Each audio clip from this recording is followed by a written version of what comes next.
শুভ সকাল, কেমন আছেন? আশা করছি ভালো আছেন। আপনাদের ভালোবাসায়, ঠাকুরের কৃপায় আমিও ভালো আছি। এখন থেকে ব্লগটা শুরু করছি। এখন বাজে 11:30 খানিক দিয়ে ব্লগটা শুরু করলাম। আপনাদের মেয়ে খেয়ে কাজে চলে গেল, তারপরে শরীরটাও বিশেষ একটা ভালো না। ভেবেছিলাম ব্লগ করবো না, আমি না যা করি সেটাই আপনাদের সাথে শেয়ার করি। ওখানে মুসুরির ডাল সিদ্ধ করতে বসিয়েছি, এখানে মোচা সিদ্ধ করতে বসালাম।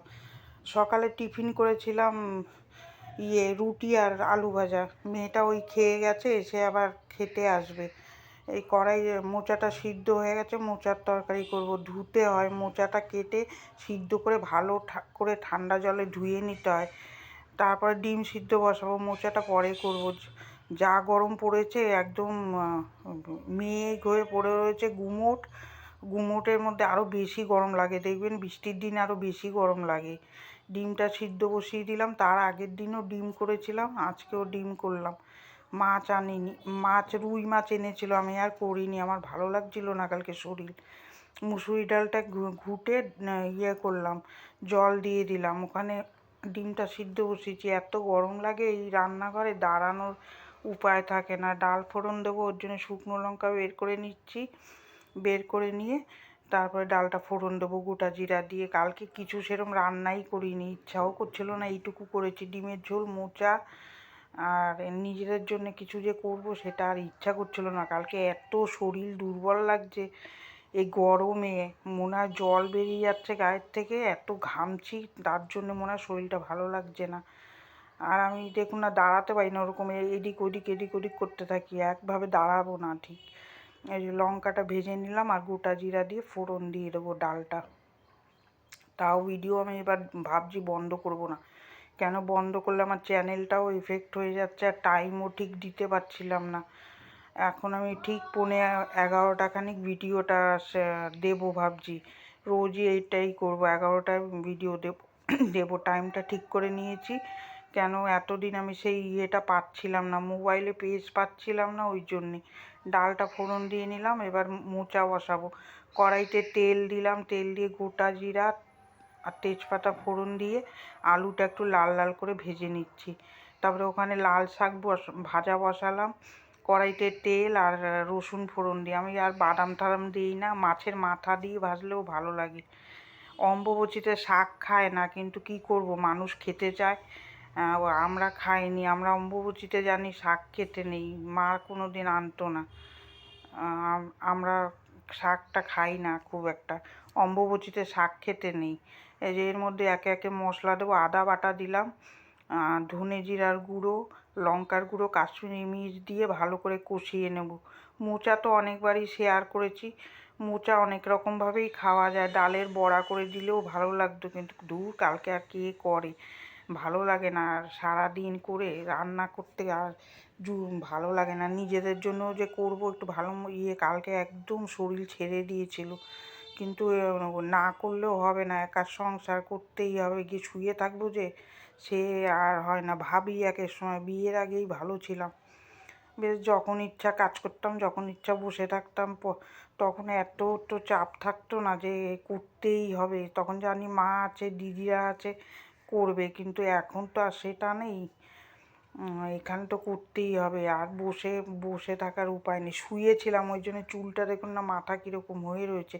সকালে ফ্রেশ হয়ে কাচাকুচিগুলো সকালেই সেরে ফেলি, না হলে না বেলায় কাচতেও অসুবিধা হয়। মেয়ে খেতে চলে আসে, তখন ওই গা হাত পা ভিজিয়ে নিলে মেয়েটা খেতে ভালো আসবে না। একদম ফ্রেশ হয়ে কেচে কুচে একবারে ঘর মর ঝাঁপ দিয়ে ফ্রেশ হয়ে আসি একবারে, তাহলে কী হয়, সকালের কাজটা শেষ হয়ে যায়। আর এখানে ঢাকা দিয়ে নিলাম, ওদিকে শাকটা ভাজা করছি। অম্বুবাচীতে আপনারা শাক খান কিনা কমেন্ট করে জানাবেন। আমাদের তো মা কোনো দিন শাক আনতো না অম্বুবাচীতে, আমরা সেটাই জানি। আর পুজো দেই, উপর দিয়ে দিই, খুব আসন পরিষ্কার করি না। আপনারা কি আসন পরিষ্কার করেন সেটা কমেন্ট করবেন। কী নিয়ে জানি হাসাহাসি করছে। এই যে এবার এখানে চলে আসলাম বাসনটা গুছাতে, ঘেমে নেমে একদম অস্থির। ডিমের ঝোলটা আর আপনাদের সাথে শেয়ার করিনি, তার আগের দিন তো এগুলো শেয়ার করেছি। ডিমের ঝোল আপনাদেরও ভালো লাগবে না, নতুন কিছু বানালে তাহলে শেয়ার করতাম। বাসনগুলি গুছিয়ে নিলাম, গিয়ে বসেছিলাম, ভেবেছিলাম থাক গিয়ে পরে বিকালে করব, তারপরে আমার না বাবা বিকালে আবার আমার ভালো লাগবে না, এই জায়গাটা মুছে তার মধ্যে আমার এই মিক্সিটাও খারাপ হয়ে গেল। দেখবেন যে সব দিকে একবারে যায়, নষ্ট হওয়ার হলে সব একবারেই নষ্ট হয়। মিক্সিটার আবার কী হলো, মিক্সি ছাড়া তো হবে না, আমাদের এই হাতে মশলা বেটে করা যাবে না, অভ্যাসের দাস হয়ে যায়। আগে তো আমি বেটেই করতাম, কিন্তু এখন তো মিক্সিতে করি, ওই জন্যে এখন আর পোষাবে না মশলা বেটে। আর আমার পারবো না এই দাঁড়িয়ে দাঁড়িয়ে মশলা বাটা রান্না আবার একটা আলাদা স্বাদ হয়। বেটে রান্না করে খেতে বেশ ভালোই লাগে, আর কিন্তু বাটবে কে বাবা, ওইটাই তো অভাব বাটার। এই যে ঘর দুয়ারগুলো মুছে নিচ্ছি। আমরা তো অম্বুবাচীতে ঠাকুরের আসনে হাত দেই না, পুরো কাপড় টাপড় পাল্টাই না। আমরা কালী ঠাকুর অনেকে ঢাকা দিয়ে রাখে, আর ওই রকম করে রাখি।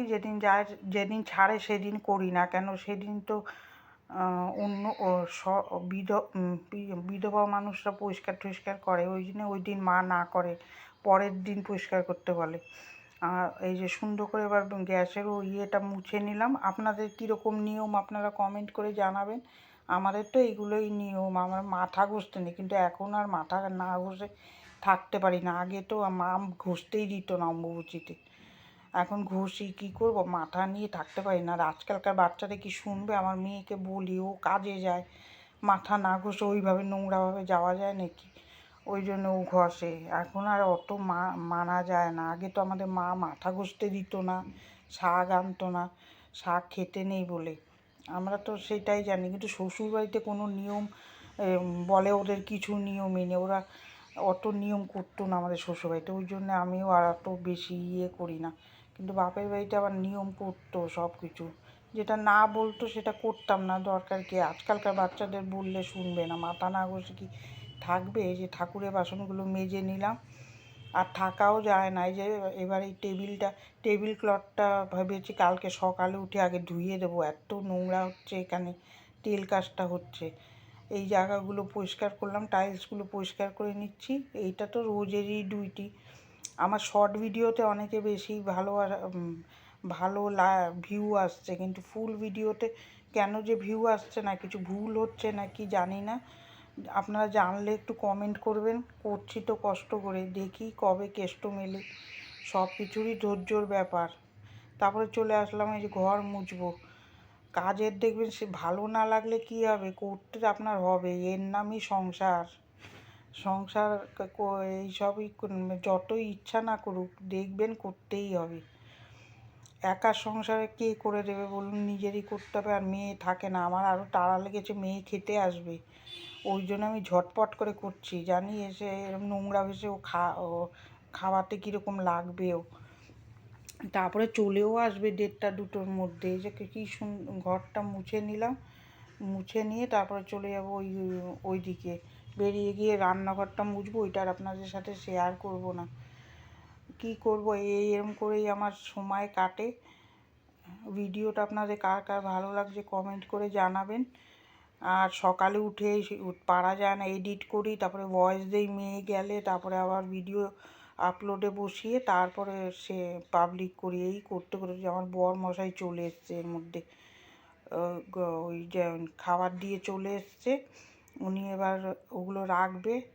ওনার হয়ে গেল, কিন্তু আমার আর ঘরের কাজ শেষ হয় না। রান্না টান্না করে তারপরে একটু বসেছিলাম, ভেবেছিলাম থাক গিয়ে বিকালে করব, কিন্তু না, বিকালে আরোই ইচ্ছা করবে না, ওই জন্য যখনেরটা তখন করে নেওয়া ভালো। এই ঘরটাও মুছে নেব আজকে, মোছাটাই শেয়ার করলাম, ঝাড় দেওয়াটা শেয়ার করিনি। সংসারে দেখবেন অনেক টুকিটাকি কাজ থাকে, সব শেয়ার করা যায় না। এই যে তারপরে দুপুরের লাঞ্চ মেনুতে হয়েছে ডিমের ঝোল, শাক ভাজা, ডাল, আর এই মোচার ঘন্ট। ভিডিওটা এখানেই শেষ করব। ভিডিওটা কার কার ভালো লাগছে একটা লাইক দেবেন, সাবস্ক্রাইব করে আমার পাশে থাকবেন। ভালো থাকবেন, সুস্থ থাকবেন, ভালো লাগলে শেয়ার করে দেবেন। আগামীকাল দেখা হচ্ছে, টাটা।